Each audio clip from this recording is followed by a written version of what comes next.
Hey! Hi! Did you just wake up? Hey!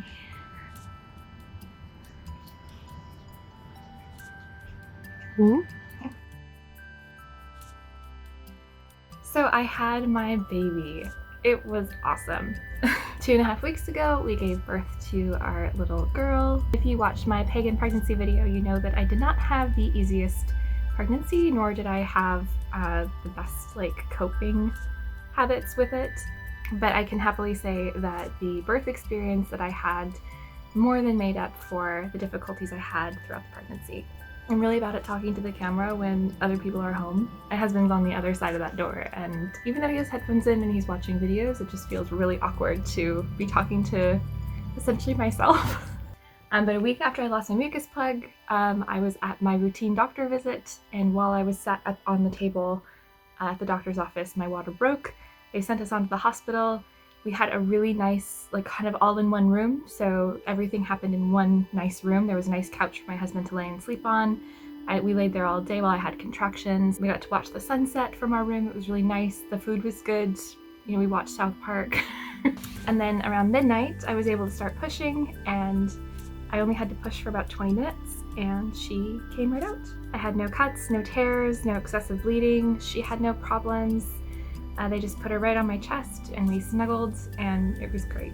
As soon as she came out, my husband played the 2 songs that we had been playing on my stomach over the last few months. It was really, really pleasant for all 3 of us. It kind of felt like, oh, this is our thing. That which was invisible was now visible, right? So it was a nice way to bring that all together through music. So I knew I wanted to give my child a pagan upbringing. I consider myself more of a neo-pagan.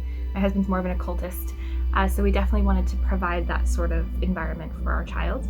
So of course there were a few things that, our parents on both sides were suggesting or offering to us as advice that just did not really apply. As we've sort of made our own way on this over the last couple weeks, there's a few things that I've kind of cemented and found a lot of confidence in, and a couple of them might be a little controversial, but I don't care. So I just wanted to chat today about those things. Granted, I've been a mom for not even 3 weeks yet, so I am sure that my views will change. I'm sure that my methods are going to change, but I wanted to share where I'm at right now as a brand new mom, what's on my mind and what I'm finding works, what doesn't work. So the first thing is we wanted to give our child a very pagan name, and we did that. Her name is Isadora, which means the gift of Isis. I mentioned in a couple videos before that Isis is my patron deity. I've worked with her for years. It is to her that I credit our relationship that led to a marriage, that led to ultimately this child. So Gift of Isis felt very fitting. We had such a long list of names when we were in the hospital, but when she came out, we just knew it had to be Isadora because she just felt like such a blessing that giving her any other name would have felt almost disrespectful. She has a Yoruba middle name that I'm going to keep private, and she has a secret spiritual name that we are not going to be sharing with anyone outside of our household. So that will be her name that she can use with us as her parents. That can be her sort of sacred space name. It'll also be the name that she uses at temple if she chooses to go through a bat mitzvah. So it is Hebrew. It'll be useful if she wants to, commit to that community. I'm definitely not planning to, force my child to be pagan if she doesn't want to be. We want her to feel like she has options as she gets older. So that name is on reserve for basically our household, and then the Jewish community should she choose to use it there. So yeah, it's been pretty overall easy. I made a post on Instagram about the token I've given her. So I've held on to this peacock ore for years. It reminds me of Isis. It has like a really pretty lapis lazuli blue shade to it. And I decided to just give it to her as like a good luck charm. I was using that in her sleeping space, but I will get into that more later. What I've done instead is I have enchanted it at this point. I did a spell around the peacock ore so that it can protect her from SIDS. I will share more about that enchantment that I did maybe another time. I also will make a blog post about it if you're interested in kind of reading the step-by-step what I did. But yeah, on the sleeping space tip and the SIDS thing, when we brought her home, I just felt like she was so fragile and so sacred and so perfect. I was just having these panic attacks like immediately, as soon as we entered our door. It was the weirdest thing. I put her down in our bed to change her, and I just went into panic mode. I just felt like anything could hurt her. So that first night, we didn't get to bed until like 4 in the morning. We got home around 10 p.m. at night. The hospital let us check out early. They wanted to keep us overnight, and I was just not having it. So we were up till like 4 in the morning with her crying, and the only way she would sleep was bare on my chest. If you are a expecting mom or a current mom, you know that there is a very standard list of advice out there about how you should and should not sleep with a baby. Co-sleeping is seriously frowned upon. So for me, as not just a pagan, but as like an eco-pagan, I don't know how to say this without sounding kind of weird and maybe a little bit contrived, but I'm trying to be as honest as I can be and find the right words for this, so forgive me if it comes off as just strange, but I've always kind of thought of myself and other people as first and foremost primates. I think this has informed a lot of why I became an eco-pagan rather than just a pagan, is that yeah, I do see, you know, the sacredness of the human soul and the human mind and the human heart. I'm all about that. Go Homo sapiens. But at the end of the day, we are creatures who inhabit this planet. We are part of ecosystems. We have impact on ecosystems. We are animals, right? And so the closest thing we can look at are the other primates that we are related to and see how they function in their ecosystems and hopefully learn from them. So for me, it was kind of always a given that I would co-sleep with my child, that I would practice attachment parenting. And I know attachment parenting kind of has some controversies around it as well. Some people think it's like religious propaganda.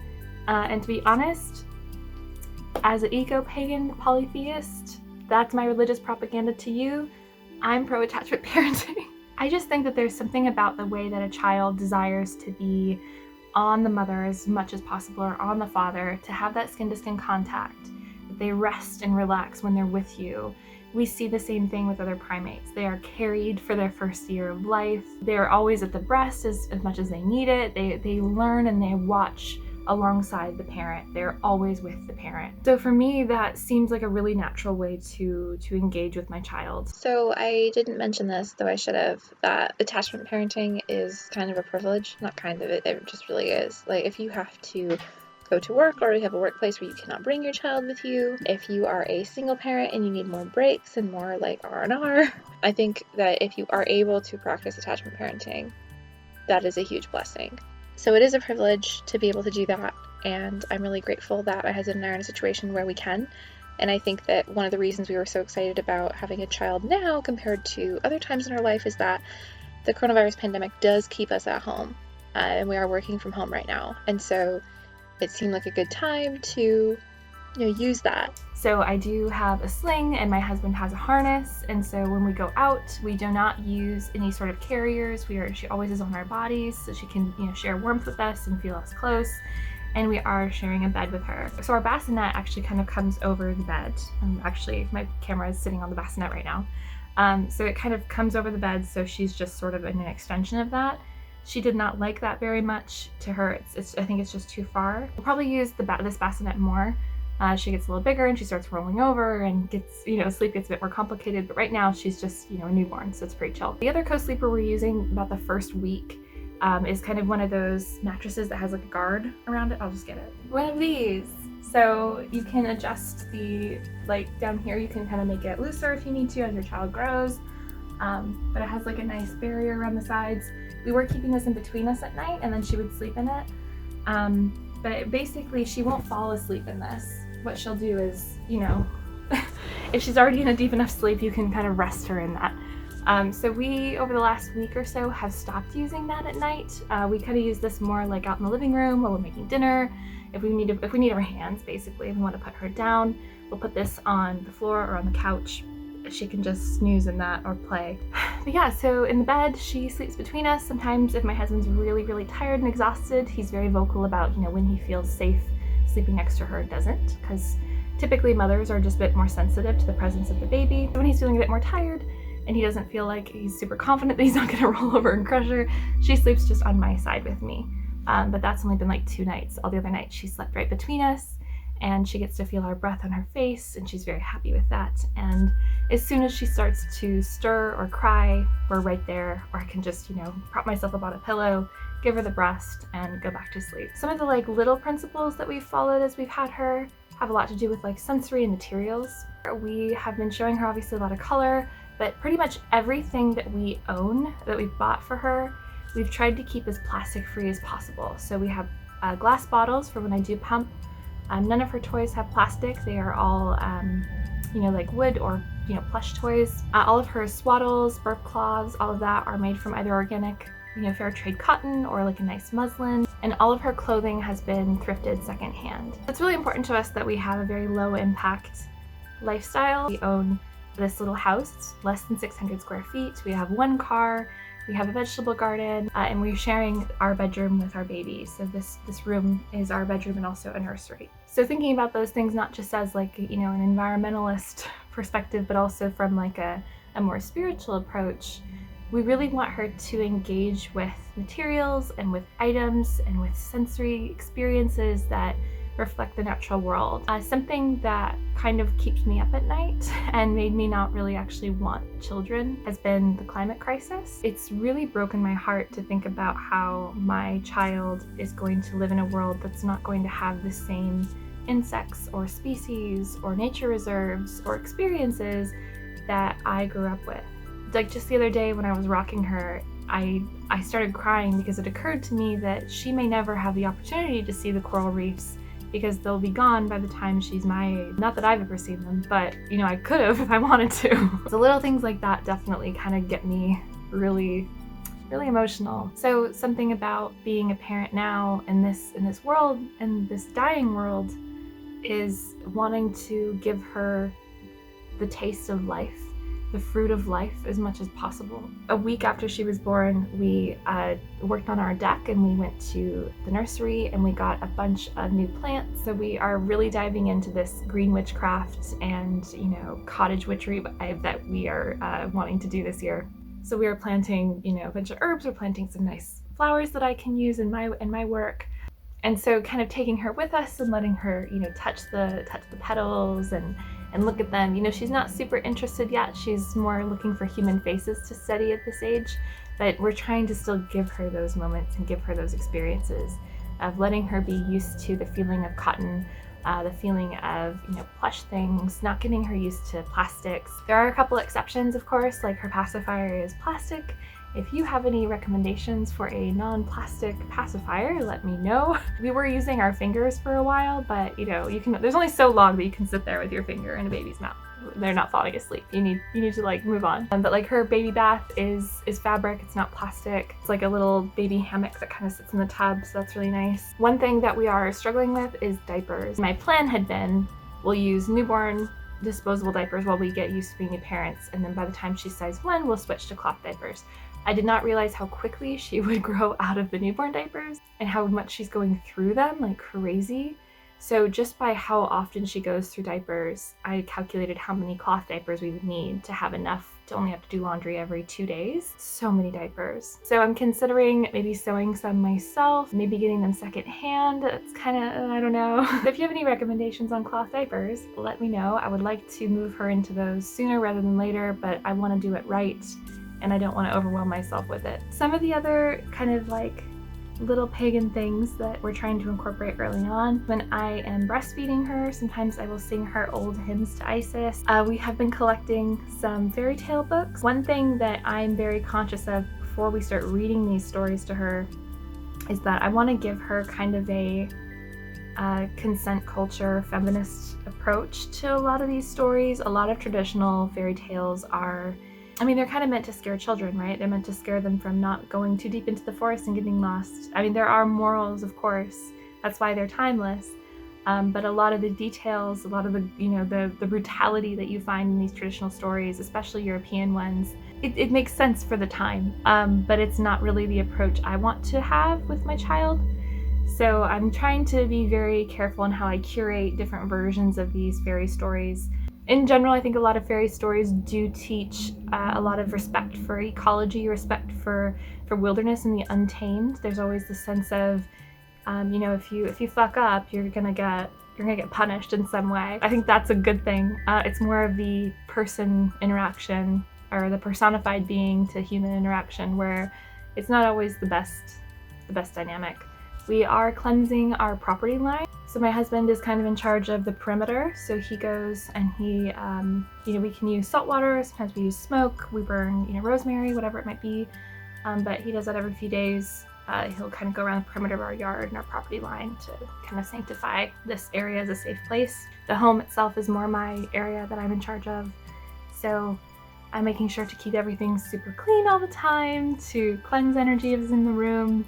Luckily, she sleeps through just about anything, so if I want to use chimes, or if I want to sing, or if I want to chant, she will sleep right through it. She does not mind. She's a very calm baby. Those are some of the things we're doing so far. As she gets a little older, I'm looking forward to being able to, do more with her. I'm excited to, teach her forest skills and how to identify different insects or different trees. Getting her to, learn to touch things, to press flowers, to save fall leaves. It's hard to have a newborn when you want to share all the things and tell her all the things, but you have to start with the basics, right? This is my hand. Speaking of, that was one game that we have been playing with her that she loves, is we lay her here on the bed, on her back, and we put our cell phone flashlight on, and we do shadow puppets on the ceiling with our hands. She loves it.